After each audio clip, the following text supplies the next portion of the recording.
Please welcome Prime Minister Theresa May.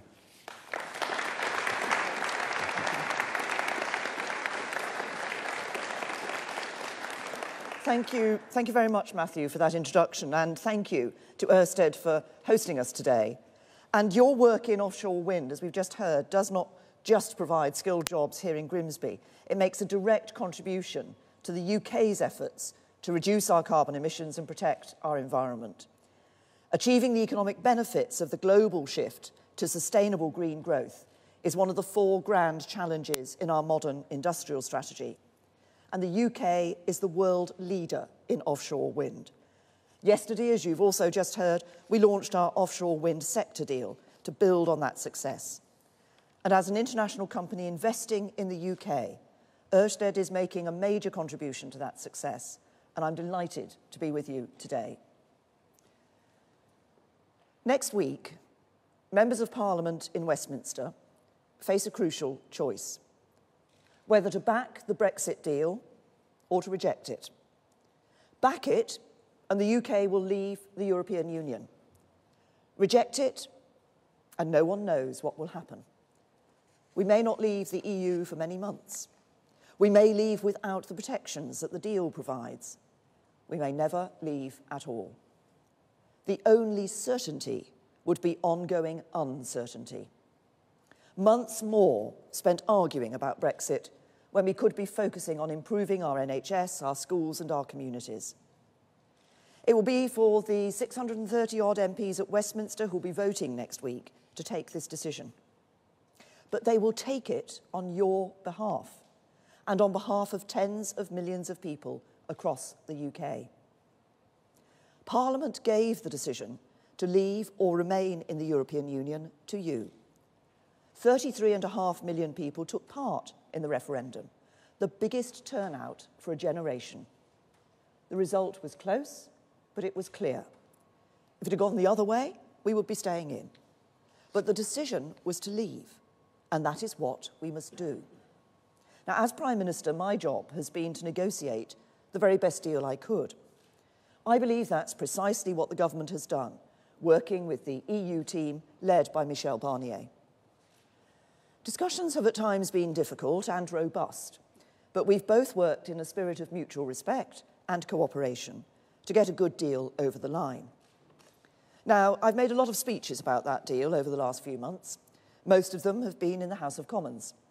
On Tuesday, I'll be making another one when I open the debate ahead of the vote. But Brexit does not belong to MPs in Parliament. It belongs to the whole country. It belongs to the people who voted for it and want to see it implemented so we can all move on to a prosperous future.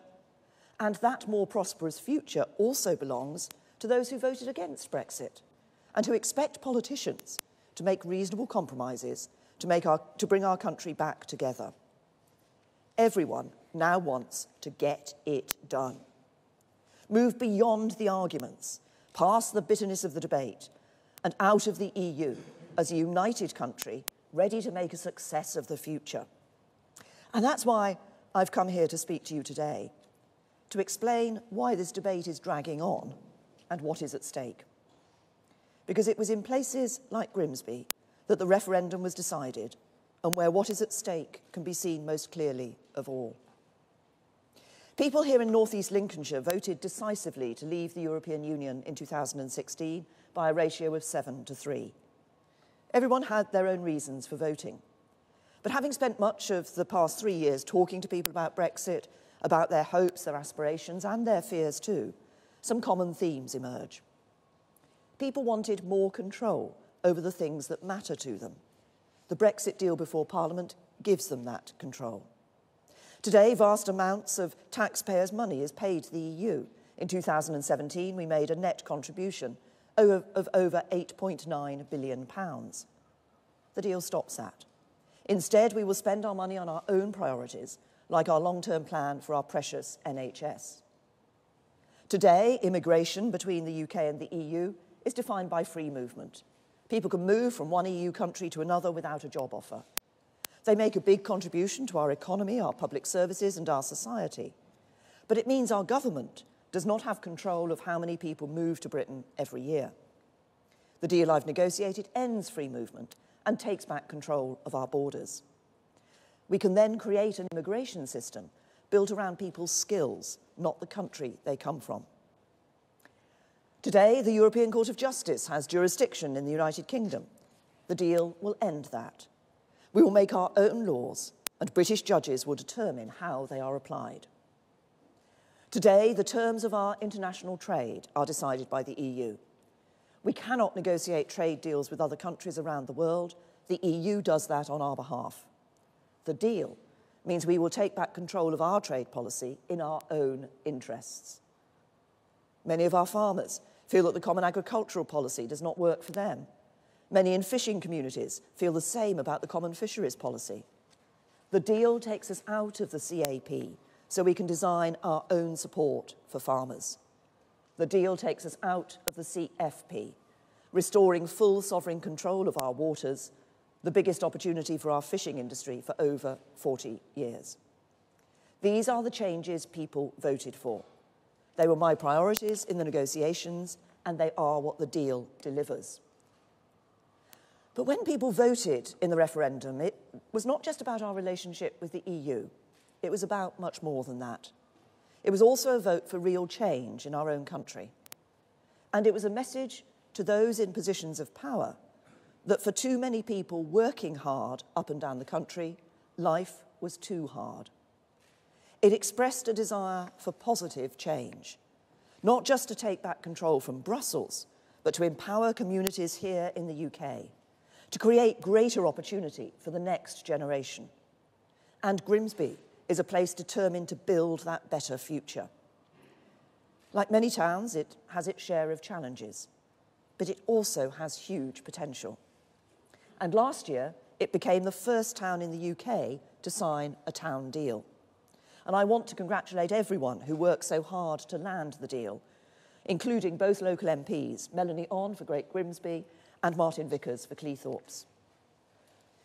The deal represents a collaboration between local and central government, businesses and the wider community. It sets as its goal making the most of Grimsby's assets. The UK's busiest port by tonnage, ready to expand its operation after we leave the EU and strike new trade deals. Its location on the Humber Energy Estuary, ideally placed to consolidate its position of one of Europe's leading centres for offshore wind, with firms like Ørsted making a major contribution. And its maritime and fishing heritage, central both to Grimsby's identity and its future. The deal is a model for other towns to follow, and it has inspired the new £1.6 billion Stronger Towns Fund that we launched this week. That fund stands alongside the other support we're giving to local areas, over £9 billion of local growth funds, £3.4 billion for the Northern Powerhouse, £1.6 billion for the Midlands Engine, as a key part of our wider modern industrial strategy. The central aim of that strategy is to ensure that good jobs of the future are available in every community.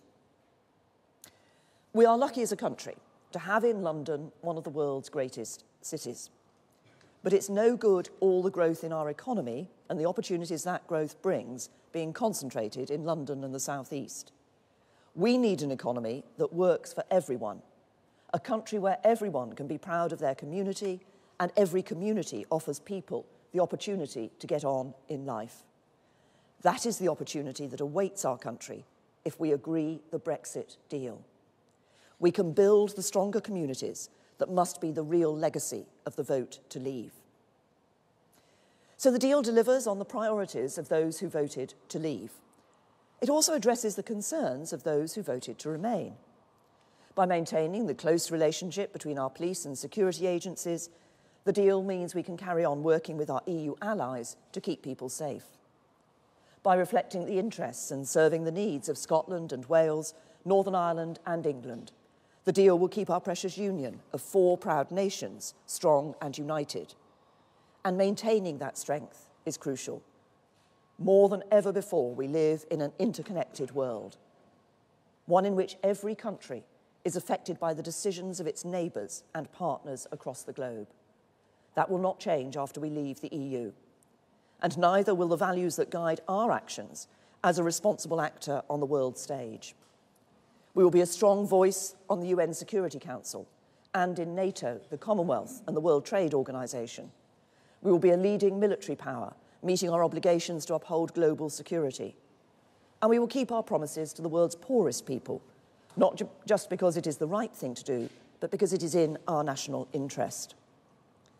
The deal also safeguards the protections that EU membership currently gives us and which people rightly value. That starts with the rights of all those from the EU who have moved here, contributed to our country and built their lives in the UK. We've also committed to protecting the rights and standards currently set at the EU level, from workers' rights to environmental protections. Brexit will not be a race to the bottom. In fact, in most of these areas, the UK has led the way ahead of the EU. And this week we have said that if the EU expands workers' rights, we will debate those measures in Parliament and decide if we want to follow suit. And our ongoing commitment will start with the 2 directives that will come into force after we've left and which the UK supports. But we will not tie ourselves in automatically to follow EU changes without Parliament having its say. That would mean weakening workers' rights if the EU ever chose to do so, and it would not be taking back control.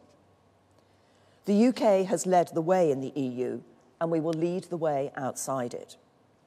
Leaving with the deal means workers' rights will be protected, and if they back the Brexit deal on Tuesday, MPs will give our whole economy a boost. In spite of the unavoidable uncertainty of the Brexit process, our economy continues to do well, thanks to its underlying strengths. The employment rate is at a record high, the unemployment rate is at a 40-year low, borrowing this year is at a 17-year low, and debt is falling. Just imagine how much more we could achieve with the certainty of a deal. Our energy would be focused on building our future relationship, forging new trade deals with the rest of the world, and tackling the other issues that matter to people. Businesses will invest and create more jobs. Money that would be spent guarding against the economic shock of a no-deal exit could be put to better use on the services people need and on growing our economy. And the UK would send a message around the world, a giant open for business sign to investors. The democratic case for backing the deal is clear, and so is the economic case. It not only removes the risk of a no-deal exit, it allows us to reap the enormous benefits of leaving with a deal. I've set out why I believe MPs should back the deal next week. It takes back control of the issues people care about, it delivers the change that communities voted for, it protects the things we value, and it sets us on course for a prosperous future. Next week, Parliament will make its choice. In January, MPs said no to the deal for a variety of reasons. Some wanted to stop Brexit altogether. Jeremy Corbyn opposed it because he wanted a general election and said he would vote against the deal without even reading it. But others voted against it because they had genuine concerns and they felt there was time for the government to get changes to address them. And the biggest concern was about the so-called Northern Ireland backstop. The backstop's an insurance policy.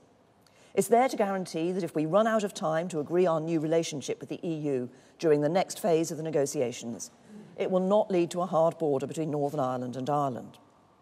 Like any insurance policy, no side ever wants to use it. It's part of the deal that the backstop cannot be permanent. And it's not in the EU's interest for it to be permanent, because they fear this would give us a competitive advantage in the long term. But there are genuine concerns that there's no clear way out of the backstop if the future negotiations break down. I've taken those concerns to Brussels, I've explained them to every single EU leader, and we've put forward serious, detailed proposals to address them. The government is in discussions with the EU right now, focused on getting the legal changes MPs have asked for. As I've said before, this will not in any way alter our enduring commitment to the Belfast Good Friday Agreement and to avoiding a hard border in all circumstances. The Belfast Good Friday Agreement was a landmark achievement for the UK government, the Irish government, and the political parties in Northern Ireland. It brought peace to our country after many years of tragedy. The people of Northern Ireland are our people, and their security and well-being is our security and well-being. But just as MPs will face a big choice next week, the EU has to make a choice too. We're both participants in this process. It is in the European interest for the UK to leave with a deal. We're working with them, but the decisions that the European Union makes over the next few days will have a big impact on the outcome of the vote.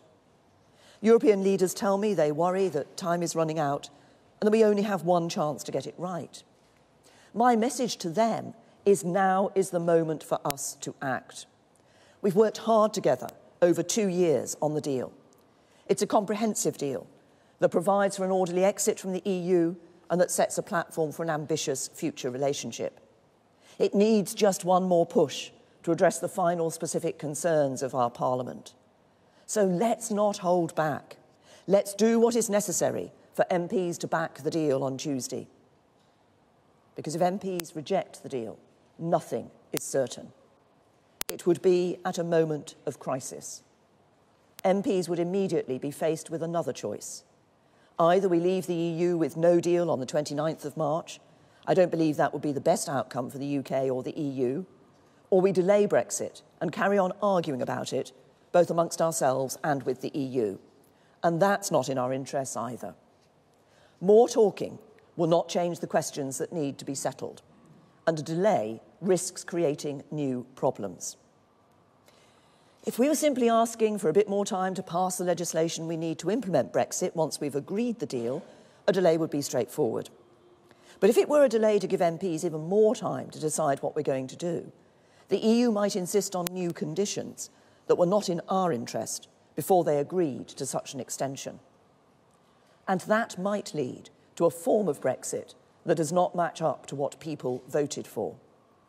It could mean no end to free movement, no ability to strike our own trade deals, no end to the big annual payments, no taking back control, which is what the British people voted for. And a delay could lead to something else, a second Brexit referendum. The chances of that have increased since Jeremy Corbyn said he would back one. And it's become clear to me that Jeremy Corbyn isn't really interested in finding a solution. Since we met to discuss a way forward for our country on the 30th of January, I've repeatedly offered him another meeting to follow it up. In return, after multiple requests from my office, he's offered just 1 hour over the last 5 weeks when our teams could meet. And we now know why. Because despite his promise at the last election to deliver Brexit, he now supports holding a divisive second referendum that would take the UK right back to square one. Not completing Brexit and getting on with all the other important issues people care about, just yet more months and years arguing. If we go down that road, we might never leave the EU at all. And that would be a political failure. It would let down the more than 17 million people who voted to leave the EU and do profound damage to their faith in our democracy. Some of the people who voted in the referendum did so for the first time in years. Why should they ever bother doing so again if their decision were overturned without ever being implemented? My message to those MPs who agree with me that we should not risk that is simple. The only certain way to avoid it is to back the deal the government has secured with the EU on Tuesday. Let's get it done. MPs face a historic choice next week. I'm ready to take us out of the EU with a deal that is good for the UK, ready to implement the decision of voters here in Grimsby and across the UK, and ready to get on with making a success of a new chapter for our country. But I can only do that if Parliament supports the deal on Tuesday. I need the support of those who, like me, voted Remain, but believe in honouring the result and believe that leaving with a good deal is much better than leaving with no deal. And I need the support of those who voted to leave, but who accept that compromise is necessary if we are to bring our country back together. There may be some on both sides who are not prepared to back a negotiated deal with the EU. Some because they cannot accept leaving the EU at all, others because they cannot accept any compromise on their vision of Brexit. I don't doubt the sincerity of their views, but I profoundly disagree with them. Ironically, both sides would find themselves in the same lobby come the vote next week, each voting the same way, but each hoping for the opposite result. I hope that they will be in the minority. The British people have already moved on. They're ready for this to be settled. By coming together as a parliament, we can bring our country together, boost our economy, safeguard our security, protect a union, and take a decisive step toward the bright future that the British people voted for and which you and our whole country deserve. So let's get it done. Thank you.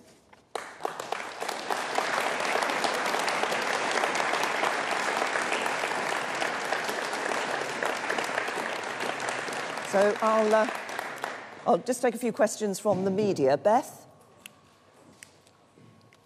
I'll use this one. Thank you, Prime Minister. Prime Minister, you just said that if your deal is voted down next week, you may never leave the EU at all. Is no deal Brexit now no longer your government policy? Are you still planning to whip MPs to vote for no deal next week if they reject your plan? Well, government policy has always been that the best thing for the UK is to leave with a negotiated deal. And my focus is on the vote on Tuesday, which is going to be the vote for that deal. Obviously, as I say, we're still in some discussions with the European Union on the specific issues that specific issue on the backstop that Parliament raised. But what I want people to do is to focus on that vote on Tuesday. Voting for that deal enables us to leave the EU, to do it in a smooth and orderly way. And I think that's the best route for the UK. Is Peter Walker? Yes. Thank you very much. Peter Walker from The Guardian. Prime Minister, in your speech, you seem to put some of the blame for the delays to Brexit down to Jeremy Corbyn, to the EU and to MPs in Parliament. But we're now at a position where we're 4 days away from a second crucial vote, and MPs still don't know necessarily what they're going to vote on. And also, we're 3 weeks away from Brexit, and the workers here in this room don't know if we're going to leave on March the 29th. They don't know we're going to leave with no deal, leave with your deal, or leave with a different deal.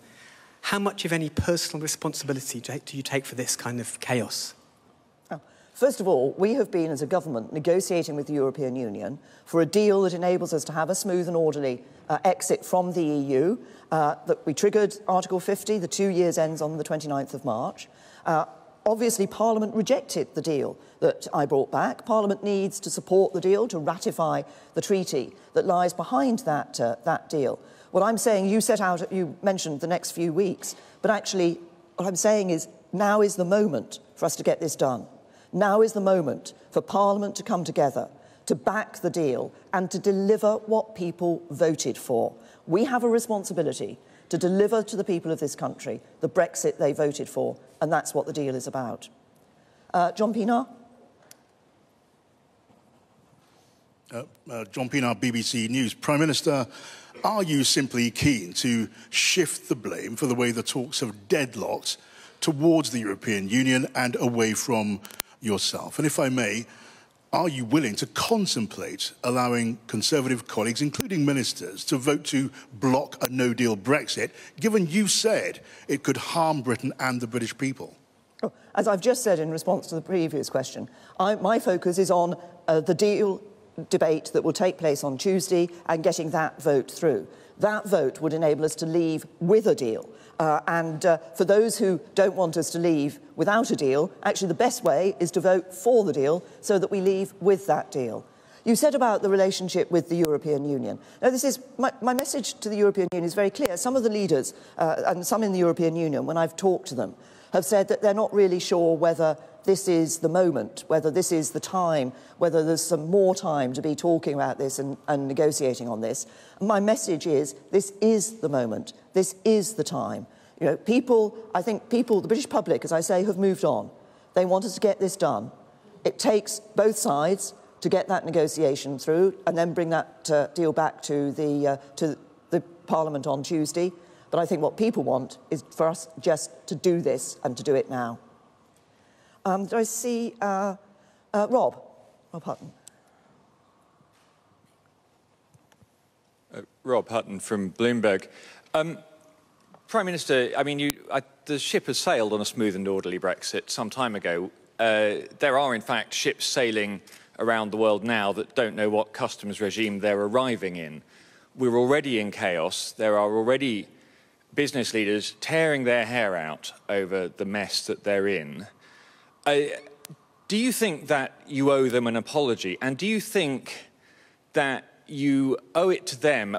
We all understand why it is that you don't want to talk about what happens after Tuesday, but real people with real lives, real important decisions need to make decisions. They need to know, assuming this doesn't go through on Tuesday, what happens then. Are you going to take no deal off the table, or are you going to sort of continue this Tory psychodrama? Well, can I say, Rob, I mean, I think this is the third time I will have answered this question. Look, the thing for everybody to focus on, I think that the best thing that we can do, individual members of Parliament can do on Tuesday, when we're looking at the issues that you raise. You talked about businesses, about the ships that have already sailed, already sailing to be received in ports where they're not sure what the arrangements would be for the future. The best thing that individual members of Parliament can do in that circumstance is vote to end that uncertainty. Vote to end that uncertainty by voting for the deal. Then we do have the smooth and orderly Brexit that is possible. If MPs don't vote for that deal, what we know is that the one certain thing we know is that we will see ongoing uncertainty. We can bring certainty to those businesses by voting for the deal on Tuesday. And I see Jack from the Telegraph. Thank you. Jack Maidment from the Daily Telegraph. Prime Minister, is it still possible for the United Kingdom to leave the European Union on March 29th? Or is a delay of some form now inevitable, given the amount of work that Parliament must do to prepare for our departure? Thank you. Well, the first thing, if MPs vote for the deal on Tuesday, then what happens is, as you know, the usual channels, there are processes in Parliament, get together and work out how they can take through the necessary legislation. And that would happen when a vote goes through on Tuesday. And the last one I'll take from Patrick from the Grimsby Telegraph. Hello, Patrick Daly from the Grimsby Telegraph. Prime Minister, this week you've laid out your sector deal for the offshore wind sector, and you've also made the concession on workers' rights. I wondered how much of this week was orientated towards this Grimsby visit and persuading both the town, the constituency MP Melanie On, and other like-minded Labour MPs in Leave voting constituencies to back your deal next week. Well, first of all, a number of MPs across the House have raised the issue of workers' rights and their concern about what would happen in the future. We've been talking to them about the right approach to take, and I believe that it is absolutely right, as we say, that as the EU moves in future on workers' rights, then Parliament will have an opportunity to look at those and to say whether the UK should follow those changes in rights. But it shouldn't be automatic, because if the EU were to reduce workers' rights, then we would find ourselves having to do that. So I think it's important that Parliament makes those decisions. And don't forget, there are a number of areas where rights here in the UK are actually already in advance and better than those that are provided for from the European Union. You mentioned the sector deal. The Energy Minister, Claire Perry, is here. She was involved in that, as were individuals here from Ørsted. And this is something that hasn't just happened this week. It may have culminated this week, but I can assure you it's been, I think, 2 years in the making sure that we get this right. But it's hugely important for an area like this. As I say, we are now a world leader in offshore wind. And offshore wind is bringing high-skilled jobs here and to other parts of the United Kingdom. There are real opportunities. What we're aiming for, that ensuring that a third of our energy generation is generated by offshore wind by 2030, is enormous. That means significant increases in jobs, high-skilled jobs here in the UK. It's good for the UK and it's good for Grimsby. Thank you.